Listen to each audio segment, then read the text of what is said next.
Breaking news. Hyderabad Bachupalli Mahindra వర్సిటీలో eagle team సోదాలు నిర్వహించింది. శ్రీ మారుతి కొరియర్ ద్వారా ఢిల్లీ నుంచి డ్రగ్స్ సరఫరా అయినట్లు నిర్ధారించారు. గతంలో నైజీరియన్ నిక్ నుంచి ఎండిఎంఏ కొనుగోలు చేసి పలు పబ్స్లో విద్యార్థులు పార్టీ చేసుకున్నట్లు కూడా గుర్తించారు.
హైదరాబాద్ బాచుపల్లి మహీంద్రా వర్సిటీలో ఈగల్ టీం సోదాలు నిర్వహించింది.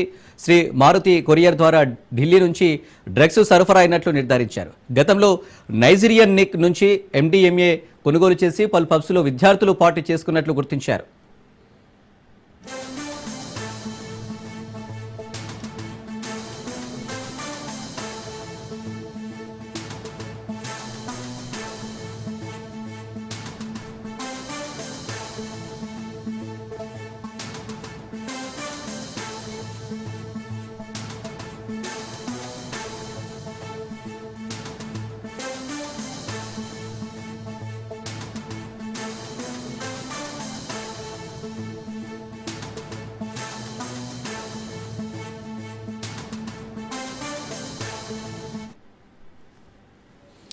రైట్, ఇక హైదరాబాద్ బాచుపల్లి మహీంద్రా వర్సిటీలో ఈగల్ టీం సోదాలైతే నిర్వహించింది. ఈ సోదాల్లో మారుతి కొరియర్ ద్వారా ఢిల్లీ నుంచి డ్రగ్స్ సరఫరా అయినట్లు కూడా నిర్ధారించారు. గతంలో నైజీరియన్ నిక్ నుంచి ఎండిఏ కొనుగోలు చేసి పలు పబ్స్లో విద్యార్థులు కూడా పార్టీ చేసుకుని కూడా గుర్తించారు. ఇక దీనికి సంబంధించి మరిన్ని డీటెయిల్స్ మా ప్రతినిధి పవన్ అందిస్తారు. పవన్, దుండిగల్లోని ఒక మహేంద్ర యూనివర్సిటీలో ఈగల్ టీం దీనికి సంబంధించి ఒక రైడ్స్ కూడా నిర్వహించింది. ఒక విద్యార్థులు గంజాయికి డ్రగ్స్ కి బానిసలు అవుతున్నారనే సమాచారం మేరకు ఈ యొక్క ఈగల్ టీం దీనికి సంబంధించి పూర్తిగా ఒక విద్యార్థులను పరీక్షించడంతో 14 మందికి కూడా ఇందులో పరీక్షించగా 5 మందికి పాజిటివ్ గా వచ్చింది. అయితే తెలంగాణ యాంటీ నార్కోటిక్ డీసీపీ సైదుల ఆధ్వర్యంలో కూడా ఈ యొక్క సోదాలు నిర్వహించారు. సోదాల్లో చూస్తే మాత్రము డ్రగ్స్ కు సంబంధించిన పాజిటివ్ రావడంతో వారందరినీ కూడా అదుపులోకి తీసుకున్నారు. అయితే ఇందులో నైజీరియన్ సంబంధించిన ఒక వ్యక్తి డ్రగ్స్ సరఫరా చేసినట్టుగా పోలీసులు గుర్తించారు. ప్రజెంట్ మాత్రము ఈగల్ టీము యొక్క దీనికి సంబంధించి దర్యాప్తు చేస్తున్నారు. అంతేకాకుండా ఈ యొక్క యూనివర్సిటీలో మాత్రము గంజాయి కావచ్చు, దీనికి సంబంధించి కొకైన్ డ్రగ్స్ కావచ్చు, ఇవంతా కూడా విచ్చలవిడిగా కొనసాగుతున్నాయనే సంబంధించి పూర్తిగా ఆనవాళ్లు లభించడంతోనే ఈ యొక్క సోదాలు నిర్వహించారు. ఈ యొక్క సోదాల్లో మాత్రము 5 మంది పాజిటివ్ రావడము, అంతేకాకుండా ఈ యొక్క విద్యార్థుల పైన కూడా ఎప్పటికప్పుడు నిఘా పెంచాలని చెప్పి కూడా దీనికి సంబంధించి పోలీసులకు కూడా ఆదేశాలు జారీ చేసిన నేపథ్యంలో ప్రజెంట్ మాత్రం ఈ యొక్క తనిఖీలు మాత్రం ఇంకా కొనసాగుతూనే ఉన్నాయి. పవన్, విద్యార్థులకు మాదక ద్రవ్యాలు సరఫరా చేస్తున్న నలుగురిని కూడా అరెస్టు చేసినట్టు కూడా తెలుస్తుంది. ఆ నలుగురు ఏ ప్రాంతానికి చెందినవారు, ఎవరనేది తెలిసిందా?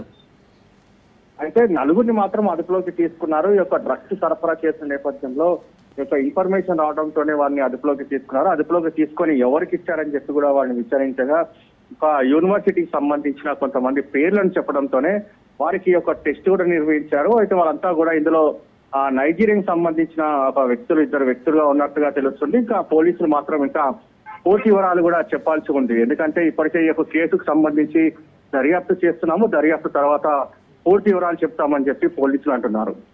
Right Pawan, thank you.